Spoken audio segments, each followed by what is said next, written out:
महाराष्ट्र में फंसे आदिवासी मजदूरों की हुई घर वापसी। स्वदेश समाचार पर सुनाई पीड़ा। महिलाएं बोली 18 घंटे कराते थे काम, साथी करते थे मारपीट, काफ़ी किया प्रताड़ित।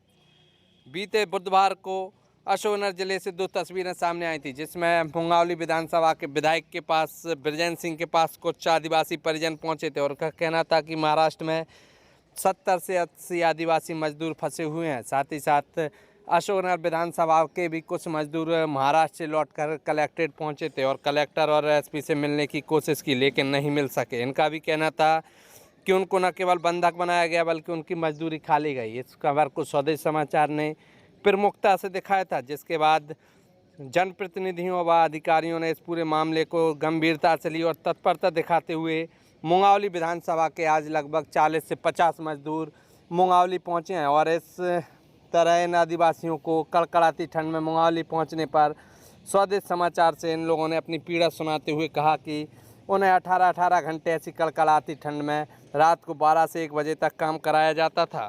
साथ ही महिलाओं ने कहा कि काम न करने पर उनको न केवल प्रताड़ित किया जाता था बल्कि खूब मारपीट भी की जाती थी। वहीं इन लोगों का कहना है कि अभी भी 40 से 50 आदिवासी परिवार वहां पर फंसे हुए और आदिवासी लगभग 50 मजदूर वहां फंसे हुए हैं। साथ ही साथ इनकी किसी भी तरह की कोई मजदूरी नहीं दी गई और सिर्फ किराया देकर इनको भगा दिया गया है। फिलहाल अब देखना होगा कि इस तरह महिलाओं को प्रताड़ित करने का मामला सामने आने के बाद और मजदूरों की मजदूरी हड़पने के इस मामले में जिम्मेदार प्रशासनिक अधिकारी क्या कार्रवाई करते हैं। और एक बड़ा सवाल है कि आखिर वो कौन से बिचौलिए हैं जो इन मजदूरों को ले जाके महाराष्ट्र जैसे बड़े राज्य में बेच कर या कहें कि कहीं ना कहीं बंधक बनवा कर वापस आ जाते हैं। फिलहाल अब देखना होगा कि इस पूरे मामले में क्या कार्रवाई की जाती है और आने वाले दिनों में क्या मामला और क्या खुलासे सामने आते हैं। देखिए स्वदेश समाचार पर क्या बोले वापस आए आदिवासी मजदूर।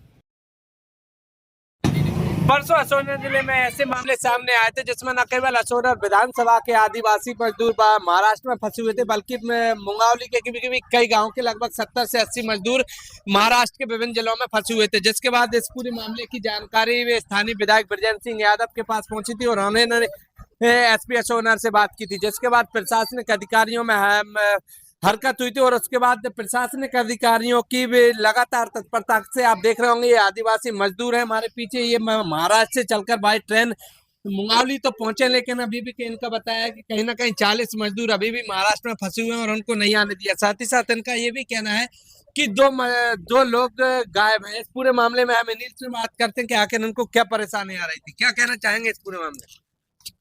बोलो दो अभी तक नहीं आए, वो उनको मारा डंडे से तो वो अभी तक धमकाते थे, वो अभी तक आए नहीं है और अभी लापता है। हम बोल रहे हैं कि उनको भी लाया था।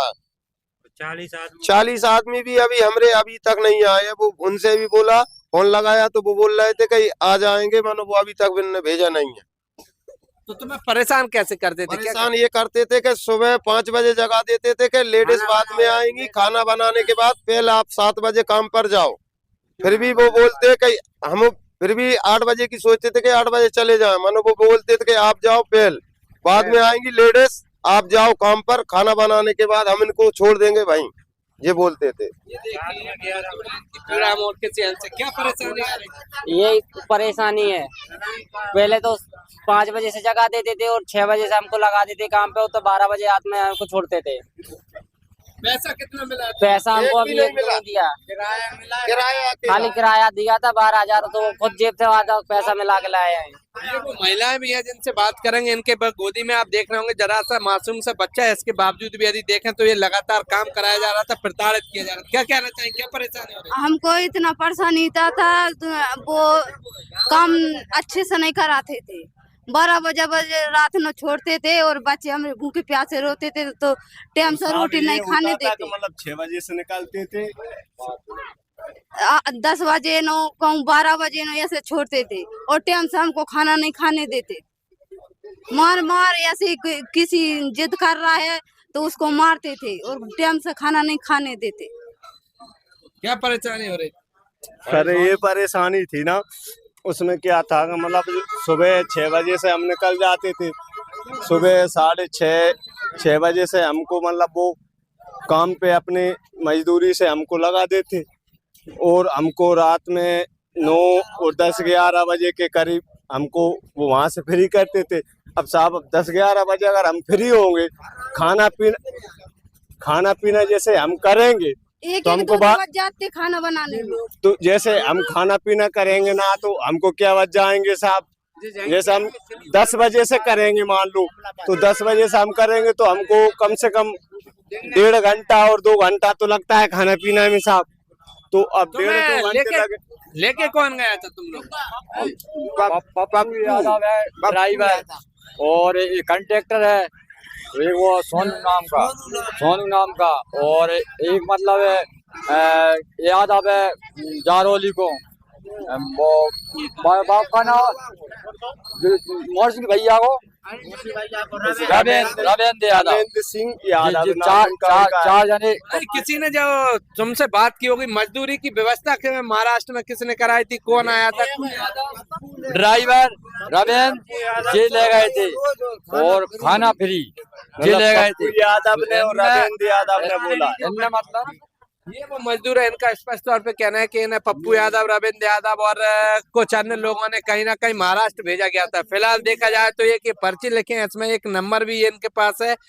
साथ ही साथ सोनू रघुवंशी डंगोरा और अमित शर्मा मसीदपुर पिपरिया की ये लोग एक पर्ची लिए। इनका कहना है कि इनके ये लोग पैसे लेके आए हैं इनकी मजदूरी का। फिलहाल किसी भी तरह की रिजवान एक जो ठेकेदार होंगे उन्होंने कहा है कि ये लोग पैसे ले गए। फिलहाल अब देखना होगा कि इन्हें मजदूरी के कोई पैसे तो नहीं मिले हैं, लेकिन कहीं ना कहीं ये लोग वापस तो आ गए हैं। अब देखना होगा कि इनसे न केवल प्रताड़ित किया गया बल्कि कहीं ना कहीं इनके मजदूरी पर भी डाका डाला गया। अब देखना होगा कि जिम्मेदार जनप्रतिनिधियों ने अपनी सक्रियता से इन्हें सकुशल वापस तो बुला लिया, लेकिन अब देखना होगा कि आने वाले दिनों में न केवल इनकी मजदूरी दिलाई जाती है बल्कि जो इन्हें प्रताड़ित किया गया इस पूरे मामले में, और इन्हें जो महाराष्ट्र जैसे बड़े राष्ट्र में प्रदेश में जाके बेच दिया गया या इन्हें बंधक बनवा दिया गया, एक बड़ा मामला है। अब देखना होगा कि आने वाले दिनों में इस पूरे मामले में क्या एक्शन लिया जाता है और किन दोषियों पर कार्रवाई की जाती है, फिर इस मामले को ऐसे ही ठंडे बस्ते में डाल दिया जाएगा। स्वदेश शर्मा, स्वदेश समाचार, मुंगावली। वो तो नहीं, वो तो बात वही थी कि जहाँ से 1 घंटा लेंच रही वो 500 रुपये मिलेंगे, खाना पीना वही देगा, तो कुछ भाव ही नहीं है वहाँ। क्या दिक्कत आ रही थी वहाँ पर? दिक्कत ये थी कि ओवर टाइम को ना पैसा मिल रहा हो तो, और ओवर टाइम कराया जा रहा हो तो बच्चे लोग को ठंड हो जाती सुबह में, शाम में। तो मतलब सिर्फ काम ही काम था, पैसे नहीं मिलते थे? वो तो पैसा दे के भेजा है, कैसे आया? किराया दिया उसमें 10-10 रुपये हमने मिलाए हैं घर जेब से, मतलब जोड़े पे 700 रुपये दिए थे, एक जोड़े पे 700 रुपये, एक जने को 350 रुपये, तो 360 रुपये का टिकट था। और जो इतने दिनों की मजदूरी थी वो नहीं दिया, बोला इधर का तुम्हारा गांव का जो है वो लेके चला गया है। देखा कौन चला गया है? वो पप्पू उस्ताद का बोल रहे थे। ये कौन है पप्पू उस्ताद? ये अशोकनगर रहता है, अशोकनगर ही रहता है। पूरा नाम क्या लिखता है? पप्पू उस्ताद यादव।